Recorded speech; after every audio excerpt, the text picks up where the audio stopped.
காஞ்சிபுரம் சட்டமன்ற தொகுதியில் உள்ளம் தேடி இல்லம் நாடி நிகழ்ச்சியானது காஞ்சிபுரம் அடுத்த செவிலிமேடு பகுதியில் உள்ள ஓர் தனியார் திருமண மண்டபத்தில் நடைபெற்றது. இதில் தேமுதிக பொதுச் செயலாளர் பிரேமலாதா விஜயகாந்த் பங்கேற்று நிர்வாகிகள் மற்றும் தொண்டர்களிடையே பல்வேறு ஆலோசனைகளை வழங்கினார். லது 100க்கு 50 மதிப்பெண் பதில் அளித்தார்.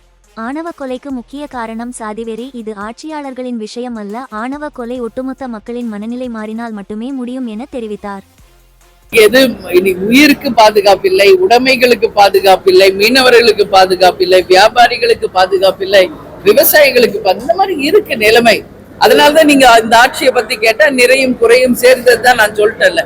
இன்னைக்கு நகை கொள்ளை, வாக்கிங் போக முடியுதா? ரோட்ல ஒரு பெண்ணோ யாரோ செயின் பறிக்கிறது, என்னென்ன நடந்துட்டு எல்லாம் டெய்லி நம்ம எல்லாருமே பார்த்துக்கிட்டு தான் இருக்கோம்.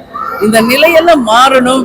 சட்டம் ஒழுங்கை தன் கையில் வைத்திருக்கும் முதலமைச்சர் அண்ணன் ஸ்டாலின் அவர்கள் இரும்பு கரம் கொண்டு இதையெல்லாம் அடக்கணுங்க.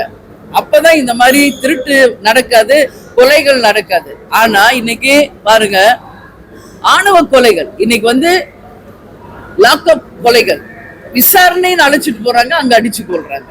இதெல்லாம் பார்க்கும்போது மிக மிக மனசுக்கு வருத்தமாக இருக்கு. இது எல்லாமே நிச்சயமாக மாறணுன்றதுல மாற்று கருத்துல சட்டம் ஒழுங்கை தன் கையில் வைத்திருக்கும் முதலமைச்சர் அண்ணன் ஸ்டாலின் நிச்சயம் இதை சரி செய்யணும் அப்படின்னு இந்த பிரஸ் மீட் மூலமா நான் கேட்டேன். இது ஒண்ணு எக்ஸாமா என்ன அண்ணா சொல்றேன். சரி அப்படின்னா 50-50 வச்சுக்கோங்க. நிறை குறை சமமா இருக்குன்றல, அப்ப 50-50 வச்சுக்கோங்க. எதுங்க